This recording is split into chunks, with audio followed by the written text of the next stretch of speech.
Cette vidéo présente l'intérêt de ce que l'on appelle les tableaux en ASP.NET et en C#, et vous allez comprendre pourquoi et quand utiliser des tableaux.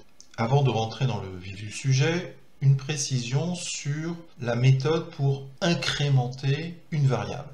J'ai utilisé ici un petit formulaire très simple et je vais associer au bouton calculer une formule de calcul qui va me permettre de faire +1 sur une variable. Donc j'ouvre ma méthode et là je vais simplement rajouter +1 à une variable quelconque. Donc rajouter +1 à une variable s'appelle incrémenter de 1 la variable que je vais définir et que j'initialise à 50. Pour faire +1 sur cette variable, je peux évidemment faire i égale i plus 1, ce qui est une méthode classique, mais il existe un raccourci qui permet d'obtenir le même résultat avec une formule un petit peu plus synthétique, un peu plus élégante. Vous pouvez l'abréger en i++, tout simplement. Lorsque vous indiquez cette notation, le compilateur comprend qu'il faut ajouter 1 à la variable i. Donc vous allez vérifier évidemment le résultat. Allons-y. Cliquez sur calculer et vous obtenez bien 51. Autre astuce à connaître, vous pouvez mettre en commentaire un bloc entier d'instructions en les sélectionnant. Et dans le menu, vous allez sur Edit, Advanced, voilà, vous commentez toute la sélection. Essayez de résoudre un problème concret, comme par exemple, vous souhaitez calculer l'âge total d'un groupe de 4 personnes. Une première approche consiste tout simplement à définir 4 variables, à initialiser ces variables et à faire la somme de ces variables. Cela vous donne un code qui ressemble à ça. Donc vous avez bien vos 4 variables qui sont définies, initialisées, et vous avez l'âge total qui est calculé et qui est renvoyé dans Retour label. Lancez Internet Explorer, cliquez sur calculer, effectivement ça fait bien 108. Le problème est résolu dans ce cas-là, mais imaginez que vous ayez besoin de calculer l'âge, non pas d'un groupe de 4 personnes, mais d'un groupe de 40 personnes, 400 personnes, 4000 personnes. Ce n'est pas pratique d'imaginer, définir âge 01, 02, 03, 04, 05, 06, jusqu'à âge 40. Il existe une solution qui consiste à utiliser ce que l'on appelle un tableau. Pour comprendre le tableau, il faut bien comprendre qu'une variable n'est qu'un emplacement en mémoire. Plutôt que de nommer chacune des variables, il est plus simple de les identifier par un numéro de séquence. Comment peut-on faire concrètement? Alors, vous allez mettre à nouveau tout ce code en commentaire, donc vous le sélectionnez,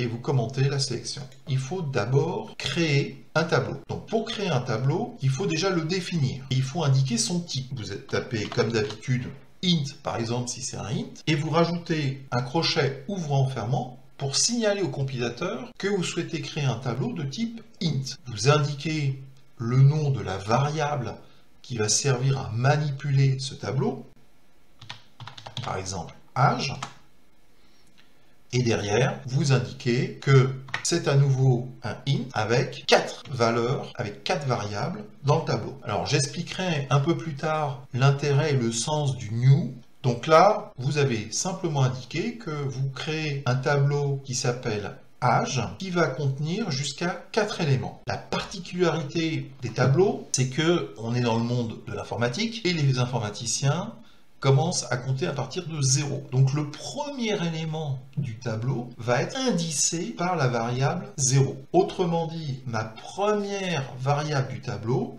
va être indicée par âge 0 entre crochets égale 12. Donc pour comprendre la syntaxe, c'est bien l'âge qui est ici du tableau et le 0 indique simplement que c'est la première valeur, on commence à 0. Vous indiquez la deuxième variable, troisième, quatrième. Donc voilà, votre tableau est terminé. Donc vous avez bien 4 valeurs maximum, ce qui est indiqué ici. Et ces 4 valeurs sont indicées par 0, 1, 2, 3. 3. Une fois que l'initialisation du tableau est faite, il faut donc calculer l'âge total. Donc comment ça va se passer dans ce cas-là? Eh bien déjà, je vais initialiser la variable âge total. Pour utiliser ce tableau, eh bien, je vais faire appel à la boucle for. Donc je mets for. Et dans ma boucle for, je vais commencer par indiquer la variable que je vais utiliser pour circuler à l'intérieur du tableau. Traditionnellement, cette variable s'appelle i ou j ou k. En réalité, vous pouvez l'appeler comme vous voulez. Je vais quand même donc la définir et je l'initialise. Voilà.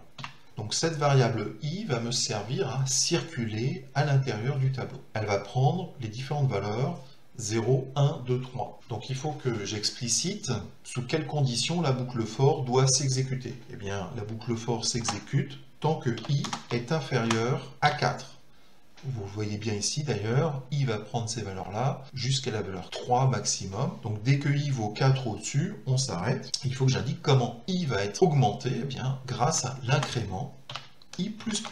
Maintenant, il ne me reste plus qu'à indiquer la formule de calcul. Donc l'âge total va être égal, eh bien, comme c'est une somme, il faut que j'additionne à lui-même âge total, plus, et c'est là où l'intérêt du tableau va apparaître, c'est que je peux simplement faire référence à mon tableau, âge, en indiquant âge indicé par la valeur i. Autrement dit, si j'exécute à la main en quelque sorte cette boucle for, quand i vaut 0, âge 0 est égal à 12, donc je vais avoir l'âge total qui va être égal à 0 plus 12. Donc âge total va être égal à 12 quand i est égal à 0. Ensuite, i va être incrémenté de 1. Donc i vaudra 1.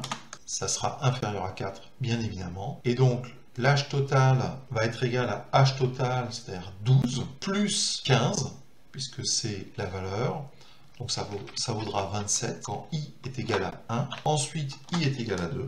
Et donc, on va avoir âge total est égal à 27 plus 42, ce qui fait 69. Donc ça, c'est quand i vaut 2. Et quand i vaut 3, âge total est égal à 69 plus 39, ce qui fait 108 quand i est égal à 3. Voilà, donc il ne reste plus qu'à vérifier le résultat. Donc je m'attends à trouver 108. Vérifions. 108. Parfait. Vous pourriez vous dire, oui, mais ça revient au même que précédemment, bien sûr.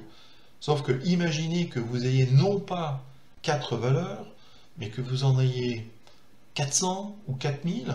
L'utilisation de cette notation va vous simplifier le travail.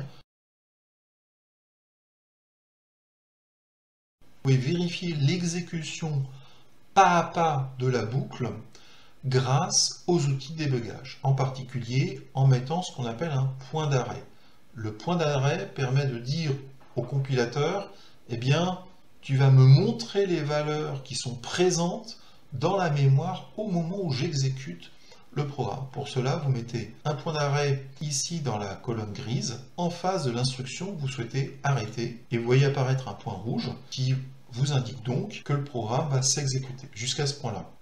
Donc une fois que le point d'arrêt est défini, il ne reste plus qu'à aller dans Debug et vous lancez Start Debugging. Vous cliquez sur Calculer et vous voyez que le programme s'est arrêté, il vous l'indique par une petite flèche, sur votre point d'arrêt. Donc ce qui est intéressant, c'est que vous avez la possibilité maintenant de connaître les valeurs que vous êtes en train de traiter. Simplement en survolant par exemple la variable i, peu importe l'endroit où elle se trouve, vous voyez, il vous indique la valeur. Vous pouvez même la punaiser, comme ça vous aurez à chaque fois la valeur qui va s'afficher. Pareil pour âge, voilà, ici vous allez la punaiser, elle apparaît ici, et il vous affiche d'ailleurs toutes les valeurs qui ont été enregistrées dans le tableau âge. Vous voyez apparaître ici le menu de debug. Vous avez en particulier la possibilité d'avancer pas à pas grâce à la touche F11 ou à ce raccourci. Donc je clique sur ce raccourci, il est juste passé à la ligne suivante, vous le voyez ici. Encore la ligne suivante, voilà. Et je sais pas si... Et là, i a été incrémenté de 1. Je continue pas à pas. Je survole âge total. Âge total vaut bien 12 pour l'instant. Et lorsque je passe à l'instruction suivante. H total vaut bien 27. Et ainsi de suite. Voilà, je continue. Donc je continue. Et je peux accélérer en passant par step out. Et effectivement, j'obtiens bien 108.